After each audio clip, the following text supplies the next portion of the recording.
Hey, how's it going, everyone? My name is Derek Afasi. I'm the owner of Afasi Financial Group and RetireSharp.com. Today's topic I want to discuss with you in full detail, can I roll over a 401k while still employed? And this is a common mistake that individuals don't realize. And, if they are eligible to do that rollover, it could really impact the way on how they set up their retirement planning, and whether that's on an accumulation stage or it's on a income preservation and distribution phase. There's a couple different things that an individual is eligible for. Most likely, if you're reviewing this video, you have accumulated a portion of your salary per month, per year into a 401k account, which is deemed a qualified employer-sponsored retirement plan. So each and every year that an individual was working, that they were placing dollars into this 401k account, they could take a portion of their salary to place it into and kind of think of this 401k account as a 401k bucket. So if a person was making $100,000 in a given year and they put 5% of their salary into this type of product or into this type of plan, then at the end of the year, it's going to show their adjusted gross income is only making $95,000. Their monies went into this bucket pre-tax, meaning they received a tax deduction, and it allows it to now grow. So theoretically, if somebody had a fixed account, had fixed options in their 401k that was paying, 1%, well, each dollar that they're placing into this plan and that increment, that return, that rate of return that's coming back is going to obviously increase that bucket larger and larger and larger. Now, individuals understand that they want to try to grow this puppy as fast as possible, as much as possible. So what they do is they say, okay, well, rather than going to my fixed account option, I'm typically going to have about 5 to 20 different options tied to mutual funds with my 401k. So it's going to be a combination, a mixture of stocks and bonds that I could try to correlate this interest credit to. So if I'm placing in $5,000 in a year and the market comes back with a 10% gain, well, obviously I have a larger gain. I have a larger amount of money in my bucket than taking that fixed account. So it's basically a higher risk, higher rate of return. The risk factor is if you're investing in the market, just like what the market does and what it did in 2008, if the market goes down, your entire portfolio could go down with it. So you had individuals that walked into 2008 with 500,000 into their portfolio, walked out of that year with 300,000 into their portfolio, even though they were consistently placing dollars aside. So I hope that all of that makes sense. The benefits of a 401k are typically tied to employee match or employer match. And what I mean by that is just like this bucket, some companies they try to retain employees at their company, and they say, hey, listen, we're giving you a salary, and also we might give you a 5% match, a 2% match, a 3% match into your 401k account. So what the match means is, let's say that same example where somebody is making $100,000 and they decide to put $5,000 of their salary into this 401k plan, that's 5%. So if the company is matching this person 5%, the individual is placing 5,000 into the plan. The employer is also placing 5,000 into the plan. So now you have $10,000 that are starting up into that plan, and then you have it tied to those different, 5 to 20 different mutual fund options to choose from.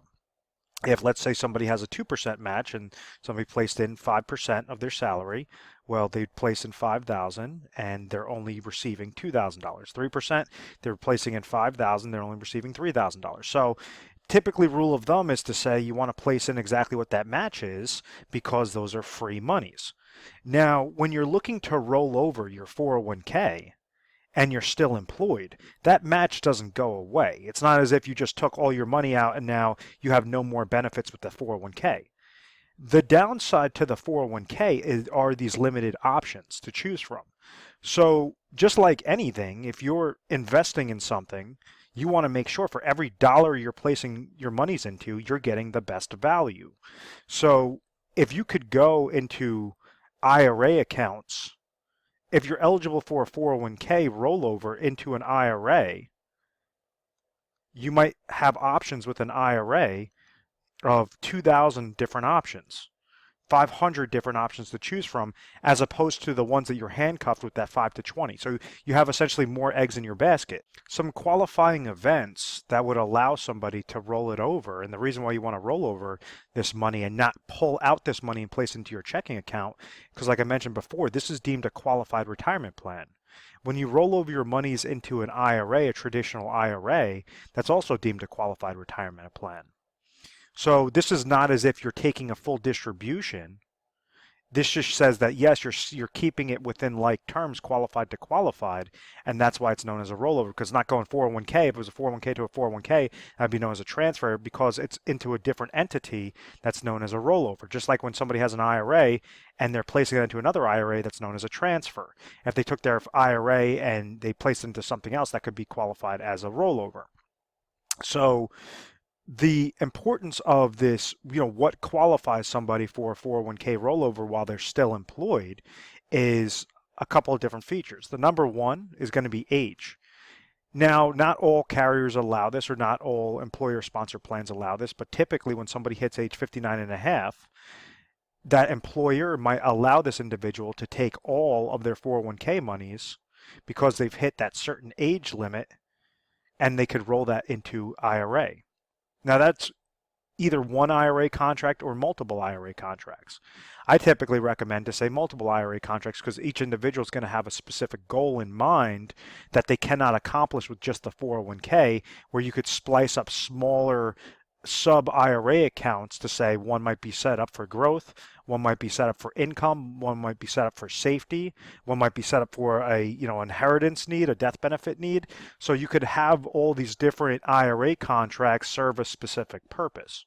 So hitting that specific age limit, whether it's 59 and a half, whether it's 60, whether it's 62, they might also allow you, if you're doing both an age and also time frame, so however long you've been with that specific company, that private entity, it might be a combination of those two things, of basically you're hitting this age and then you've also been with the company for X amount of years, 10, 15 years, etc. That will allow you to go and conduct that rollover.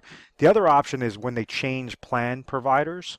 So maybe you might have a Fidelity 401k account, and now you have T. Rowe Price is taking over these types of plans.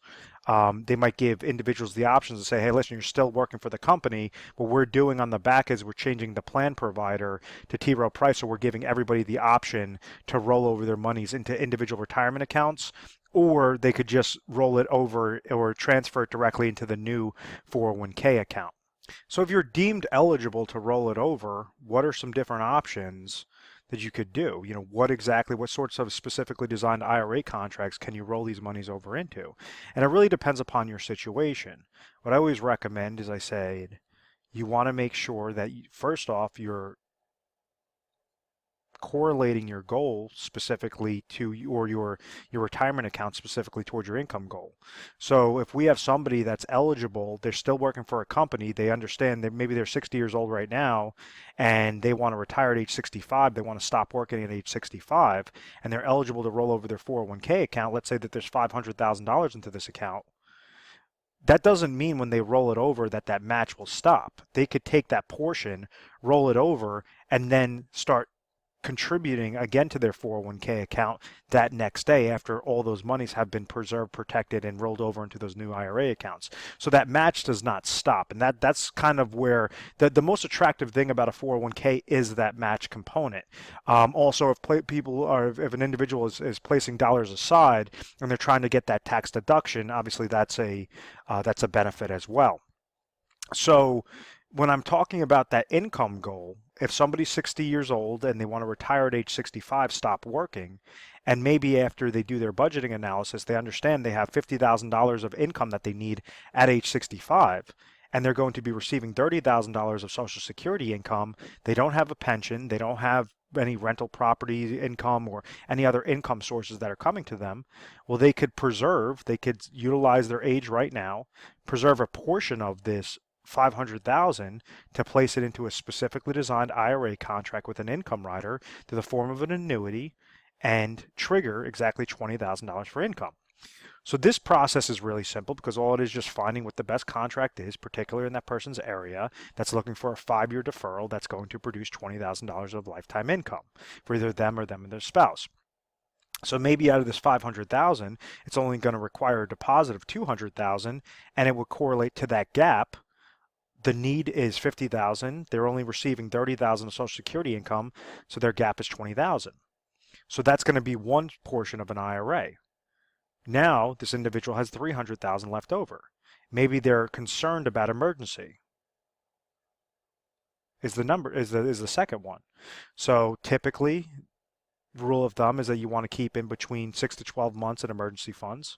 So let's just call this $50,000. We could say we could place $50,000 into an IRA money market account. So it's very liquid in case they ever come to that oh my gosh moment. So we have 200,000 that's in an income play with an IRA annuity.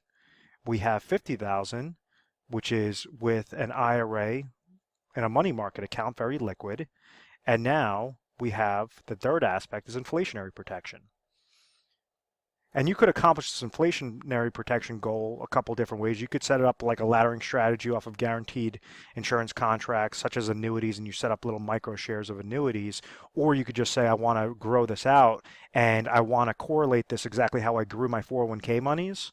And just make sure that I have better fund options and have an actively managed portfolio rather than utilize like a passive management strategy. You could use a tactical management strategy to say something that's correlating to your risk tolerance, something that has better fund options than what your 401k is, and you could set that plan up in a specifically designed IRA contract.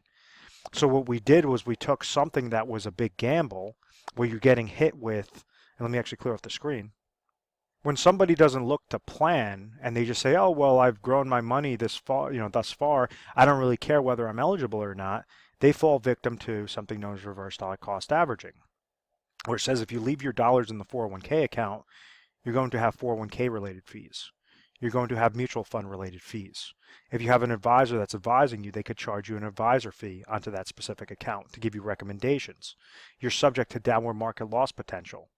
When you try to pull out income, that's a further negative. You have inflationary risk. You have longevity risk if you live too long.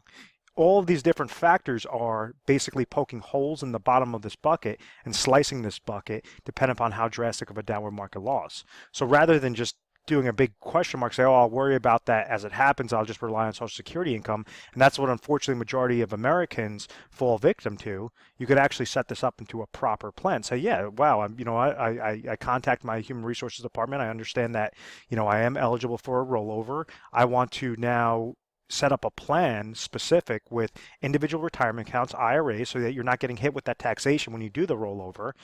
And what did we do? We took that 500,000 and we put better strategies. We had one that was specific for the income play, 200,000 for income. You had 50,000 for emergency, and then 250,000 for nice consistent growth with inflationary protection. And this is building up a plan like a perfect puzzle piece, rather than just having that big question mark there. So I hope that all of this makes sense. This topic was supposed to be, how can I roll over my 401k while I'm still employed? The answer is yes, you can, but you have to make sure it's going to really be by a case-by-case basis. And then on top of it, when you're eligible for that, making sure that you're not just randomly throwing it in all into risk, that you could actually now leverage your situation for a specifically designed plan. And that's where we come in. We try to educate individuals. Is we have a 24/7 customer service line. It's 1-800-566-1002. We work on a national basis. And when calling in, what you can expect is you're going to speak to an assistant and you're going to tell them the situation. You'd let them know that, you're calling, that you think you might be eligible for a 401k rollover, even though you're still going to be working at your company and you want to speak with a specialist. Then the specialist is going to ask you a slew of questions to really understand that 30,000 foot view and say, okay, what's your situation? What's your goals? Can you accomplish those goals by what you're doing right now, just leaving your money in the 401k? If you can, then we're going to recommend that you just stay put. If there's better ways on how you could actually splice up your dollars in a more efficient route, well, then we're going to educate you on that process and what might be some of the best recommendations there. We're A+ rated on the Better Business Bureau. We've always had very good reviews. We've never had any complaints. I believe it's because of our educational pieces. We send you free reports, personalized videos, different things to make sure that you're very comfortable with the process. At any point in time that you have questions, feel free to give us a call. Please make sure to subscribe to our YouTube channel, Retire Sharp, so you could have access to the most updated videos. Thanks so much, guys.